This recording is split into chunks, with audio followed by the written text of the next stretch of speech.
Welcome to the David F. Haas podcast. I'm your host, David F. Haas. Thanks for taking the time to tune in today. This very well may be the most valuable podcast that I've put out to date.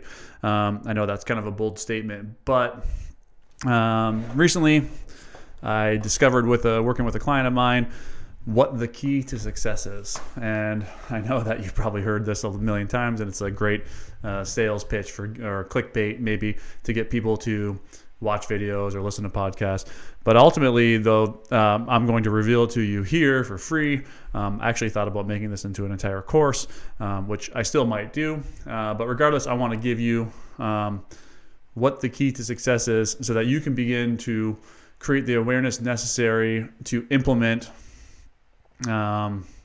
this strategy. So here it is in a nutshell. One sentence, and then we're gonna pick it apart a little bit. So the key to success is not giving a fuck about what anyone else thinks. And I know you've heard this from every single person out there already. From Gary Vee, it's like, just do what you want to do, follow your passion, do what you love, and don't worry about what anyone else thinks. Stop caring about what your parents think. These are all the things that you hear, but ultimately, the process of getting to that point where you actually don't care about what other people think is not as easy as a one-word sentence. You can't just stop caring about what people think. That is probably one of the most difficult things to do. And the reason being is because we took on the program of caring about what other people think really young. Probably by 4, we started caring about what our parents thought of us. Oh, if we do this behavior, we get rewarded. If we do this behavior, we get punished. In grade school, there was a bunch of comparison going on between, how well you were doing in school, how well you performed in sports. And all of this created this fear of what the world thought about us. It created this desire inside of us to perform, to succeed, to become successful, so that the people around us, we could look at the people around us and we could say, or the people around us, would look at us and say, oh, look at Dave. He's really successful, right? And we're looking for that little subtle payoff, and it comes in many forms. My client and I were just talking about, he was talking about picking out a dining room table, and a big problem for him is perfectionism. And he got lost in trying to make this decision to buy a dining room table. And then as we explored the reasons behind it all, it was because he wanted the dining room table to be like a status symbol, right? And why did he want the dining room table to be a status symbol? It's like the dining room table is not a status symbol, right? The dining room table is neutral. We are giving it all of its juice, right? So when he came to that realization, he was able to let go of the need or the desire for that dining room table to be a status symbol, just make a decision as long as it checked the boxes that served his family best. And with that realization, he was like, oh, I'm still holding on to this need to show people that I'm successful. And this is still a big thing for me. But this was one of the biggest discoveries that I made, was that my desire for success all came from my past. It all came from the moments in my life where I felt like I was less than, I was unworthy, I was not as good as, there was moments of shame in my life. And ultimately, the desire for success came out of the need to never feel that shame that I felt ever again as a kid. Okay? So now that I've done so much work, and what I did to become free of this desire was I just went back and I felt the shame. I allowed myself to feel the shame fully. And once I felt the shame and I was like, oh, I'm still okay, there was no need for the desire anymore, because I wasn't worried about what other people thought. I wasn't worried about experiencing that shame ever again, because I had experienced it and it wasn't that big of a deal. So what it did was it gave me permission to fail. And Brene Brown, if you haven't checked her stuff out, you can check her on YouTube. She's also got a Netflix documentary about shame. And ultimately what she says about perfectionism is that perfectionism is like a 20-ton shield that we carry around to protect ourselves from never experiencing shame ever again. But the problem being is that shield is heavy, and it creates a lot of stress and strain in our lives, and it would be better to recognize that we're using perfectionism to protect ourselves from experiencing shame, and then just allow ourselves to experience the shame. This is the process of letting go, right? This is it. So even for me, who's dedicated my life to spiritual growth and helping others, I still experience moments where I'm worried about what other people think. And social media is a great place to kind of test where you're at, you know? So you post something on social media and you get negative reactions. If that is triggering something inside of you, it's a sign that you are not in the place where you don't give a fuck about what other people think about you, okay? So I've experienced this time and time again where I'm constantly worried about what other people are thinking. The most successful people in the world, if you look at them, they could give two shits about what other people thought about them, right? I think about like the guys like Steve Jobs, Elon Musk, Gary Vaynerchuk, who would be like a social media expert. These guys just do what they want to do, and they have no fear of failure or no fear of the negative consequences that come along with it. And because of that, they are able to accomplish great things because they don't have this limiting worry about them, limiting worry that the world is going to judge them in some way. Man, imagine how powerful it would be to be free of that. So then what you're saying is like, then I know what comes up to me is it's like, well, people with money still care about what other people think.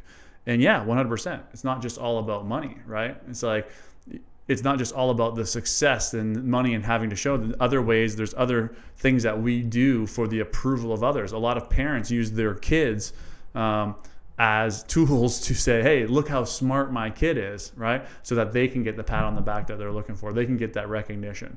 So ultimately, behind every need for success in whichever way, shape, or form that happens, whether it's success for money, success for a beautiful mate, success for our children, there's something going on at the root of that is basically saying we need the approval from society, from our parents, from whoever, but we need that approval. And that need for approval, what it ends up doing is it ends up creating a ton of stress and a ton of anxiety and a ton of pressure. Ultimately, it's pressure that we're putting on ourselves. So if we use my example of I needed to make money in order to feel like I was worthy. I felt unworthy as a child from living in a shitty house and not driving nice cars, not having nice clothes. I felt unworthy as a child. So my drive for entrepreneurship, my drive to make money was to not feel unworthy ever again. Right? And I felt the way that I would achieve that was by obtaining more and more things. The problem being is the more things that you obtain, you still don't feel whole. You still feel like there's more to do. And then you just constantly, you desire the thing within desire is insatiable. It cannot be satisfied, right? So you just get into this endless cycle of wanting more, right? So the way I broke free from that cycle, and I didn't break totally free because that's still in me a little bit, right? But the way I broke free from that cycle was going back and allowing myself to experiencing that shame. And once I felt it and I allowed myself to feel it fully, right? And I did this in multiple ways. I had a mentor, I had a coach / kind of therapist. I used the letting go process, which is just sitting in meditation, allowing myself to go back to that moment and feel that pain, right? That freed me from this desire. Right. And then once I was free of the desire, then all the money that I ever wanted began to flow into my life effortlessly. But this did not mean, though, that I completely became free of the opinions of others, because I know that's still in me. Just last year, a year ago in January, I was releasing this event. It was a live workshop, which we can't do anymore, obviously. It was called Your Best Year Ever. And I had like tons of ads running, and they were running locally in my local area. And I remember a bunch of people like messaging me like negative comments, like, "Oh, this guy's full of shit. He doesn't know anything," you know. And then for me, I took it really hard because I'm ultimately offering a full day workshop for there was ended up being 30 people there with meals, with all the workbooks, with everything, and it was $200. It was a steal compared to what I'm charging now. And there was all these people basically saying I was money hungry, I was, feeding on the weak and and all of these things triggered me, right? Because at the core of my being, I wanted to be loved by everybody. And if I was free of needing that love from everybody, then some meathead that commented on my post, I would have been able to see it for exactly what it was his own pain, his own struggles, his own anger issues, needing to attack, whatever it may be, and I would just let it roll off my shoulder. But because I was still connected to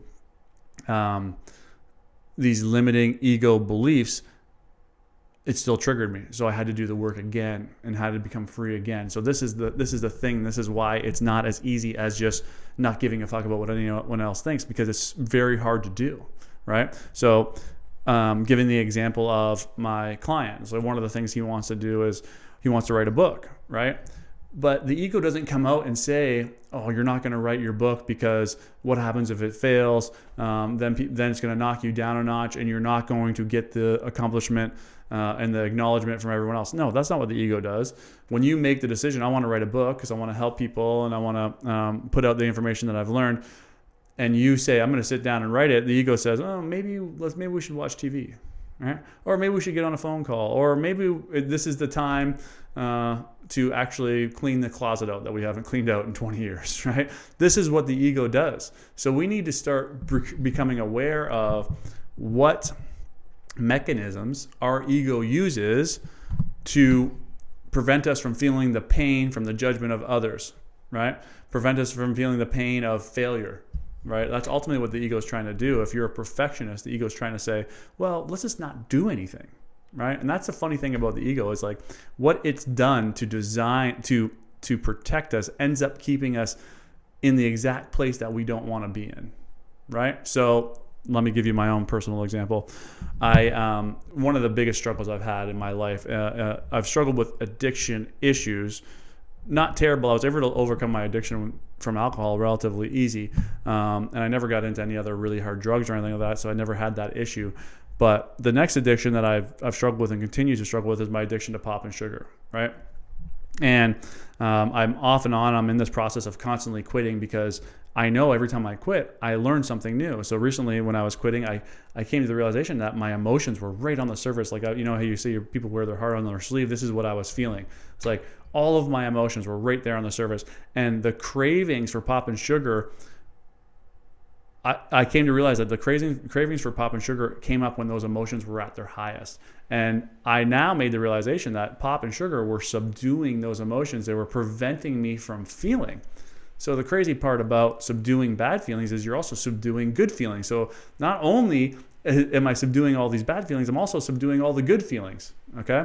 And this is how we stay stuck in these cycles. We stay stuck in the cycles of finding ways to not feel emotions, but the way that we found to not feel that emotion ends up keeping us in the exact same process. So I quit and I ended up falling back off. So then recently, I was off for like 2-3 weeks, and I'm like, oh man, I'm doing really good.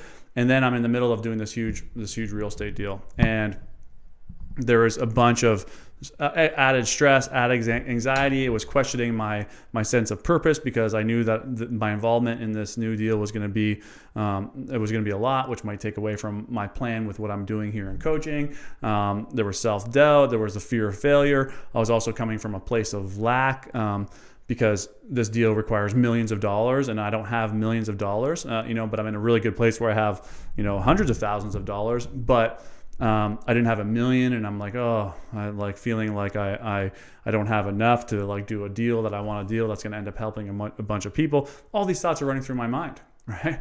And I became aware of them in the moment. But what I was trying to do, what my ego was trying to do, is like, let's go drink a pop, and you don't have to deal with any of this stuff, right? So that's essentially what I am doing. Was I drank a pop, and it subdued those emotions because it made me feel better, but it didn't get to the root, and it didn't get rid of them all. Okay, so ultimately what we need to do is we need to start becoming aware of the mechanisms. If we can become aware of the mechanisms that the ego is using to protect us, we can then, with that awareness, choose to not, fall subject to them. But it's difficult. Even me, with all the work that I've done over all of the years, I knew what the ego was doing. It was trying to suck me back in. It was trying to prevent me from feeling these feelings, right? And I still fell victim to the power of the ego. Okay, so this is what we have to do in order to become free. So the crazy thing about chasing success is that we're doing it under the cloud of we want freedom. But ultimately, freedom comes from within. And the freedom that we need to come from within is why we're searching for freedom in the first place, right? Why don't we feel like we are already free, right? And the question from me, that question brought up is like, well, because I need to prove that I can do it. And it's like, well, prove to who, right? Well, so I need to prove it to other people. Okay, great. Okay, I could let go of that one relatively. So I need to prove it to myself. Well, why do I need to prove it to myself? Well, it's because I don't feel like that I can do it. Oh, okay. Now we're getting into like the roots of these issues, right? So this is what's at play at all times, is the ego is constantly doing everything in its power to keep us safe, right? And when we're trying to step out of that safety, it wants to pull us back in. And this is how we become free of worrying about what anyone else thinks, is that we start paying attention to what those little mechanisms are that the ego is pulling us back in. We start to identify the emotions that are connected to these mechanisms. The emotions that we felt from the experiences in our childhood created these survival patterns, right? So if you can become aware of the survival pattern, then you can then identify the original incident and the emotion. And if you can become free of the emotion, you no longer need the survival pattern. And a survival pattern is not just a bad thing, right? A lot of people's survival patterns are viewed as good things. For example, my survival pattern was desire and drive, which led me to open up my business and work really hard and do all these things. But after I had the success, I still was unhappy, right? And it's why? It's because the survival pattern was still there. I hadn't dealt with the root of the issue, which was the shame and the unworthiness that I felt as a kid, right? Once I was able to deal with that, I was able to let go of the survival pattern of desire. I no longer needed it. And then, now that I didn't have this pressure anymore, all of the money, all of the success I ever wanted began to flow into my life. And that's when I was like, oh, this is it. Like, I get it. We got to continue to let go. We have to constantly be letting go at all times. The ego cannot exist in the past or in the future. And in the present moment is when everything is perfect. So if you just sit quietly for 2 or 3 minutes, you're going to find it almost impossible to shut your thoughts off, right? You're going to find it very hard to connect to the silence of the present moment. The mind wants to keep jumping in there. And every time the mind jumps in there, it's an indication of what we still need to let go of, right? So if we're thinking about the future all of the time, we're still probably in desire mode. The second or third, I lost count of where we're at, is just you want to explore your past. Explore the things that happened to you, the things that you did that created these survival patterns, right? Created this need to impress other people. If you look at a guy like Steve Jobs, if you ever watched the Steve Jobs movie, I like the one with Ashton Kutcher better, is that he just didn't care about what other people thought, right? He just continued to move forward with his vision. And I think that's the gift that super successful people have been given, is that they're completely unaffected by the opinions of other people. They just get connected to what it is they want to do and they move forward. And whether they fail or whether they succeed, it doesn't matter. Whether they get praise or whether they get knocked down, it doesn't matter, right? They just keep moving forward at all times. And I think that this is the challenge that most people face, is to let go of those ego patterns, to let go of the need for approval from others. And if you're able to do that, you're going to be in the level of these super achievers. What I think that super achievers have over us is that they just learned how to do that at a very young age. Whether it was good parenting, whether they're born into a higher level of consciousness, whatever it may be, they were just able to get past this need for approval. And if we can do that, man, the door is wide open to whatever it is that we want to achieve. So let me just break it down, because I kind of went all over the place on this. First is that the key to success is learning how to not give a fuck about what other people think. If you could do that, you're going to be uber successful in any area of your life. The second, though, is that it's just not that easy, and you have to start paying attention to when you're acting out of the need for approval. Okay? When you start paying attention to that, that might be an indicator to what survival patterns that you have taken on to protect you. So start paying attention to when you're seeking the needed for approval. If you want to buy a nice car, why? If you want to live in a big house, why? If you want to have an attractive mate, why? Right? Once you become aware of that need for approval from other people, then start paying attention to what survival patterns are in place to try and get that approval, right? And then from there, you can start looking into why you have that need for approval, why it was created in your life, right? And when you can finally identify the original incident of why it was created, then you can connect to the emotion that you experienced during that time and allow yourself to feel it fully. And once you feel it fully, you're going to come to the realization that it's not that bad. And you no longer need that survival pattern. And I'm challenging myself to continue to work on this because I think I've come a long way with regards to my fear of what other people think, but I still have a lot of work to do, right? And I know that I could actually probably be free of it if I just really sat and let go of this stuff continuously. But I'm reluctant. And the reason I'm reluctant is because my ego has worked its entire life to protect me from feeling this pain, right?